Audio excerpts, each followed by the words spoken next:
अपने जागरूकता दिखाएंगे और अपने आस पड़ोस में जहाँ कहीं भी ये कोई नशा का प्रचलन है उसमें अपनी सहभागिता दिखाएंगे और उसकी सूचना प्रशासन को, पुलिस को देंगे। और नशा तस्करों पर तभी अंकुश लगाया जा सकता है जब अपने आमजन इसके प्रति जागरूकता दिखाएंगे। इसके अलावा कोई परिवार में कोई बच्चा नशे की लत में पड़ जाता है तो उसकी भी अलग अलग सेंटर बने हुए नशा छुड़ाने के लिए, उसमें भी उन परिवारों को नहीं पता होता तो उनको अपनी सूचना दे के जो बच्चा नशे में लिप्त है उसको नशे से छुटकारा पाया जा सकता है। तो मेरा यही है कि सभी आमजन को इसमें भागीदारी निभानी चाहिए, नशा के प्रति जागरूकता दिखाकर। और नशे में जो लिप्त है उसमें तभी जागरूकता आएगी जब अपने उसमें जागरूकता दिखाएंगे। तो मेरा इसमें जो सरकार की मंशा है वो तभी सफल होगी जब अपने सभी इसमें जागरूकता देंगे। धन्यवाद। मंच और उपस्थित समस्त कार्मिक, जनप्रतिनिधिगण और संघीय के वरिष्ठ नागरिक, आज का जो ये नशा मुक्त अभियान जो हमारे डिविजनल कमिश्नर डॉक्टर नीरज के पवन जी की मंशा अनुसार चालू किया गया है, इसका नाम भी उन्होंने मंशा रखा है।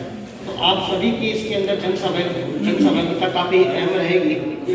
इसका जो मुख्य उद्देश्य रहेगा वह यह है कि जो राजस्थान का टोटल जितने भी जिले हैं उसके अंदर सबसे ज़्यादा जो नशा, जैसे बीकानेर संभाग में मान लें तो गंगानगर, हनुमानगढ़ डिस्ट्रिक्ट ऐसे हैं जो अन्य जिलों की तुलना में अधिक नशा करते हैं, या यहाँ पर नशे की बहुतायत में कैटेगरियाँ भी पाई जाती है और कई तरह का नशा यहाँ पे उपलब्ध भी होता है। तो आज की जो ये बैठक रखी गई है ये उसी संदर्भ में रखी गई है। मैं आपका मुख्यतः ध्यान आकर्षण करना चाहूँगा, मेरा जो प्रोजेक्ट है वो राष्ट्रीय तंबाकू नियंत्रण कार्यक्रम है और इसके तहत गत 1.5 वर्ष से मैं हनुमानगढ़ जिले में कार्य भी कर रहा हूँ। इससे पहले मैं गंगानगर डिस्ट्रिक्ट में था और गंगानगर डिस्ट्रिक्ट पिछले 5 सालों से 1.5 साल इसको काउंट करने के बाद 6.5 साल हो जाएंगे, पिछले 5 साल से लगातार राजस्थान स्टेट में फर्स्ट आया था हमारी टोबैको कंट्रोल प्रोग्राम की जितनी भी एक्टिविटीज़ थी उसके अंदर। अब आज जो हमारा अभियान है इसके पूर्व भी जो जितनी भी सरकारें आई और वर्तमान जो हमारी केंद्र सरकार है उन्होंने भी गत 15 अगस्त 2020 को नशा मुक्त भारत अभियान का शुभारंभ किया था।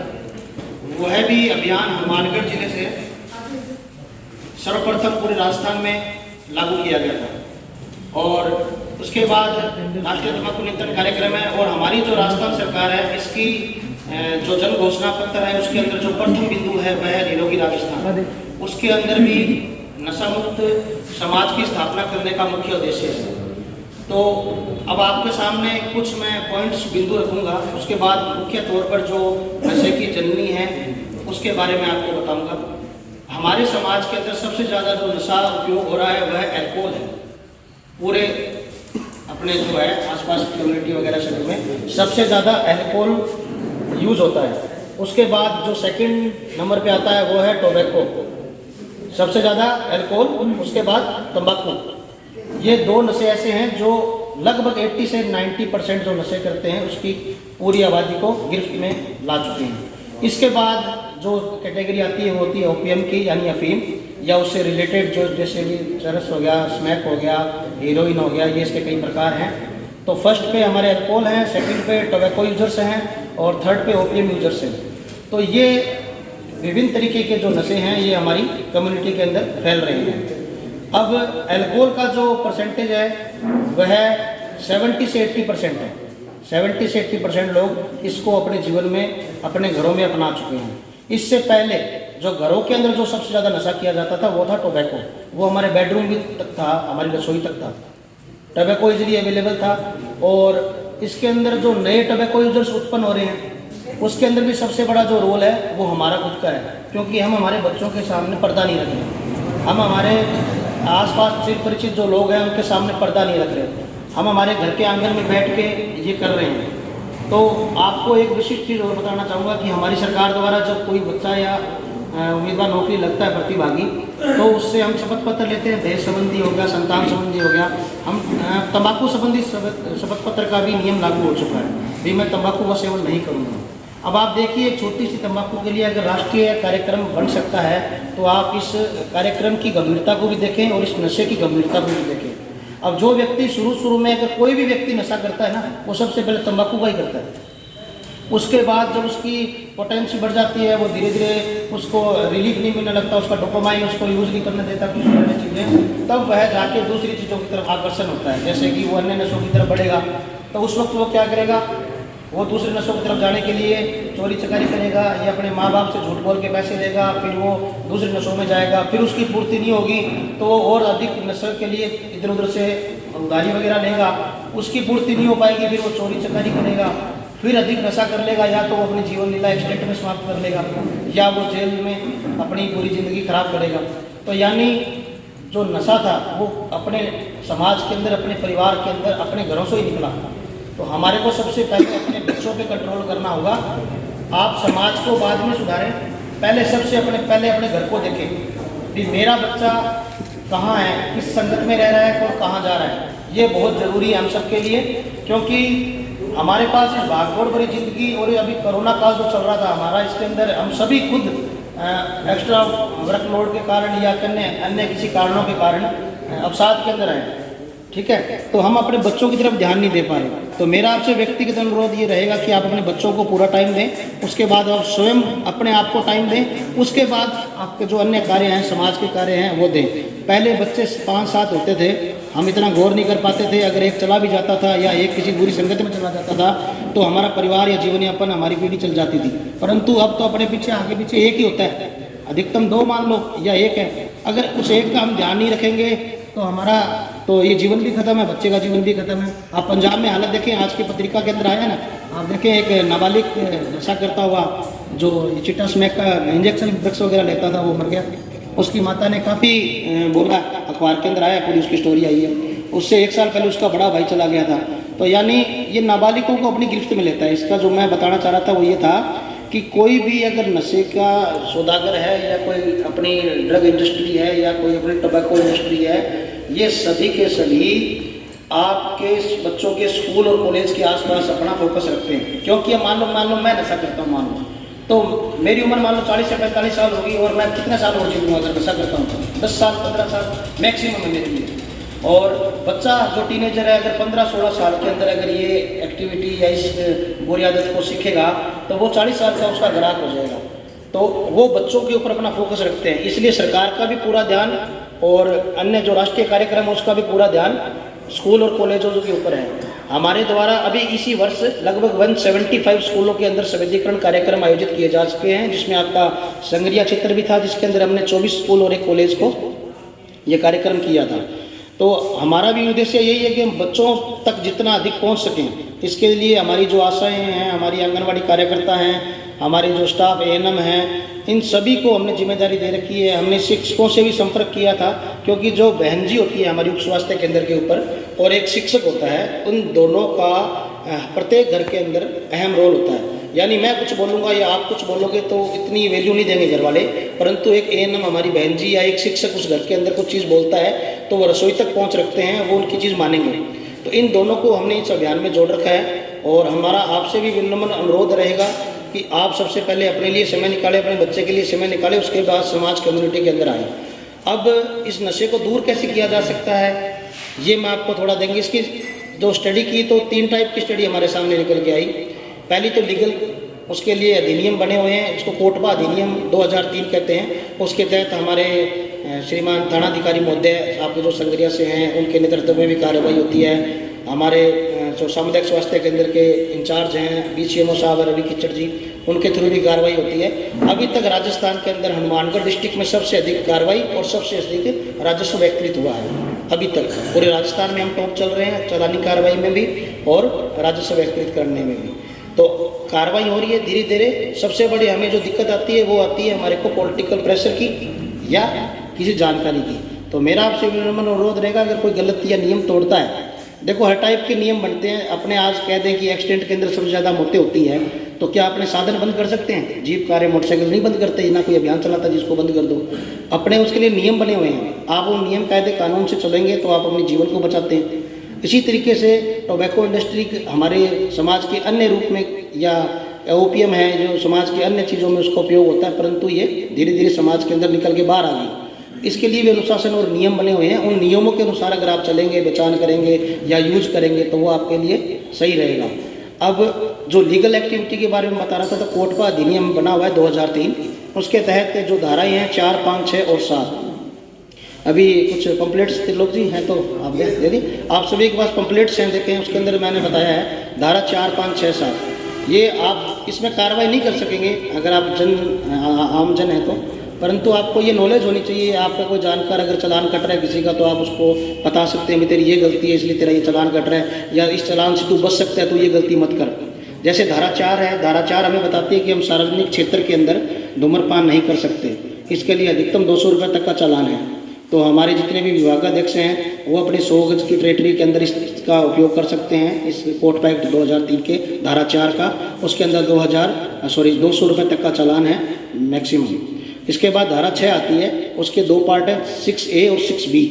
ये हमारे जो प्रत्येक ऑफिस के अंदर यूज होती है धाराएं, मैं वो बता रहा हूँ, ठीक है। धारा 6A और 6B। 6A क्या है, वो अपने बच्चों के लिए है, आप देखना, नाबालिग को नाबालिग के द्वारा आप तंबाकू प्रोडक्ट उपयोग नहीं, बेचान नहीं करवा सकते।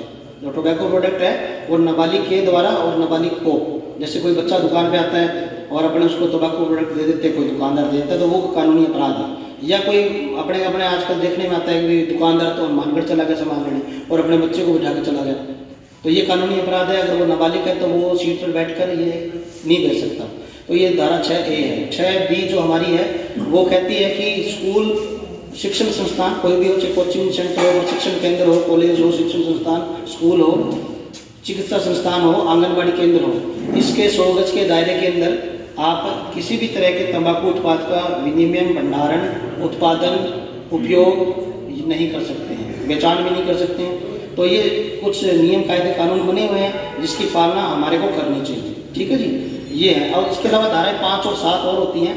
धारा 5 क्या कहती है कि आप किसी भी तरीके का विज्ञापन, जो तंबाकू से रिलेटेड प्रोडक्ट है, उसका विज्ञापन नहीं कर सकते। अगर आपको कहीं पे भी, जिस दुकान से आप अपने घर का राशन लाते हैं, जिस दुकान से भी, अगर देखो ये आपकी सामाजिक कार्य मानेंगे तो आपको अच्छा बोझ लगेगा, अगर इसको आप राजकीय कार्य मान लेंगे तो आपको बोझ लगेगा। सामाजिक कार्य क्या है कि पहले के जो हमारे बुजुर्ग थे ना, तो वो रास्ते से चलते थे, अगर उनको कोई रास्ते में ईंट या पत्थर या कुछ मिल जाता था, तो अभी भी कुछ करते होंगे, वो उठा के साइड में गिर देते थे भी यार कोई इसमें गिर ना जाए के इसलिए।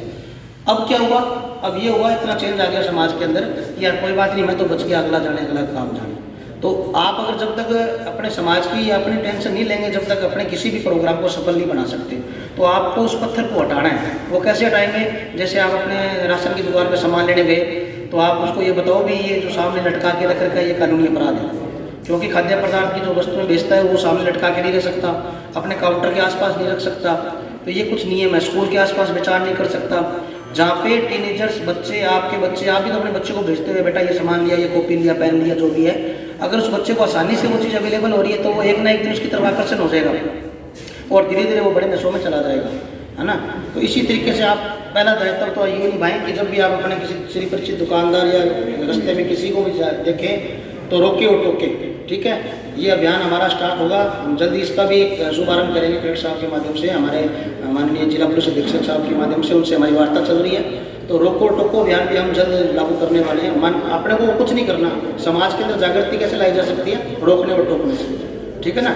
तो अपने रोकेंगे टोकेंगे तो 100 में से 10 व्यक्ति जरूर इस चीज़ को मानेंगे। 1 बार, 2 बार, 3 बार, चौथी बार वो आपसे कन्नी काटने लग जाएगा, यार वो आगे फेंक दो बात, ठीक है। तो अपना काम हो गया, ठीक है। ये काम था। तो पहला लीगल एक्टिविटी मैंने आपको बताई। सेकंड था एजुकेशन। आपने एजुकेशन, जितनी ज़्यादा एजुकेशन अपने जैसे हमारे शिक्षकगण हैं, हमने उनको ये बताया है, जब भी आपकी कोई जन जागरूकता कार्यक्रम होता है, जब भी आपकी कोई एक्टिविटी होती है स्कूल के अंदर, तो आप ये एजुकेशन का एक पार्ट जोड़ें, 10 से 15 मिनट के इसके ऊपर बोलें। जब तक आपको इस चीज़ के बारे में पता नहीं लगेगा तो आप भविष्य में इसके लिए डरोगे नहीं। ये बहुत ही भयानक चीज़ है। आप देख लेना, कभी भी कोई नई ऐड आ रहा है, कोई नई फिल्म आ रही है या कुछ भी आ रहा है, चाहे उसके पहले अगर आप 20 से 22 सेकंड का ये हेल्थ स्पॉट नहीं दिखाते तो वो प्रसारण नहीं किया जा सकता, उसका लाइसेंस निरस्त हो जाएगा। सरकार अपने तौर पे काफ़ी कुछ कर रही है। जैसे पुरानी फिल्में टीवी पे आती है, आप देखेंगे उसके अंदर कोई टोबैको यूज़ कर रहा है तो तुरंत नीचे चेतावनी आ जाएगी, चेतावनी लिखनी ज़रूरी है। और नई फिल्मों में अब ये बंद हो चुका है लगभग, इसकी ऐड विज्ञापन सब बंद हो चुका है। तो ये था एजुकेशन का पार्ट। और थर्ड जो महत्वपूर्ण है वो है कम्युनिटी। जब आप लोग हैं, मैं हूँ, हम सभी मिलकर इसको जन सहभागिता से लागू कर सकते हैं, एक दूसरे की हेल्प कर सकते हैं।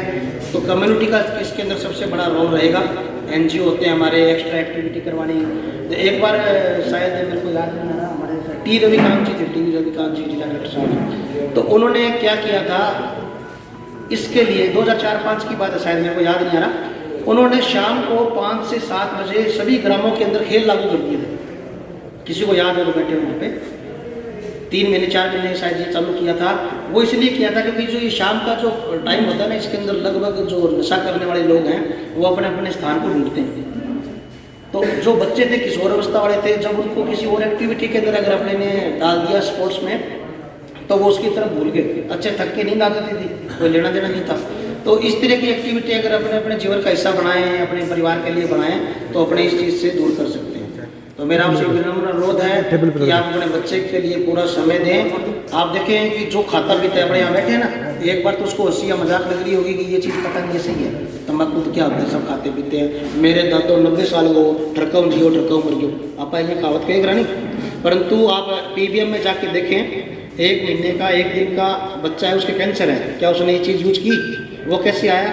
वो दादा से आया। जीन कमज़ोर होता गया, आगे नई पीढ़ियाँ खत्म होती जा रही है। 90% नपुंसकता इसी के कारण होती है, जो भी आजकल बच्चे नहीं हो रहे और सब समस्याएं हैं। तो जीन धीरे धीरे कमज़ोर होता जाता है, जीन अपना रूप परिवर्तन करता रहता है, आगे समस्याएं आएगी ये चीज़ें। तो ये इसकी स्टडी तो काफ़ी है, मैं अगर बोलना चाहूँ 3 से 4 घंटे लग जाएंगे। काफ़ी चीज़ है, काफ़ी बड़ी है। मेरे पास लगभग एक्टिविटी की 3 से 4 घंटे की मूवी भी अगर आपको मैं दिखाऊँ तो, एक चीज़ पढ़ाऊँ तो ये चीज़ें काफ़ी आप लोगों के लिए प्रेरणादायक रहेंगी कि आप इस चीज़ का बढ़ावा ना दें।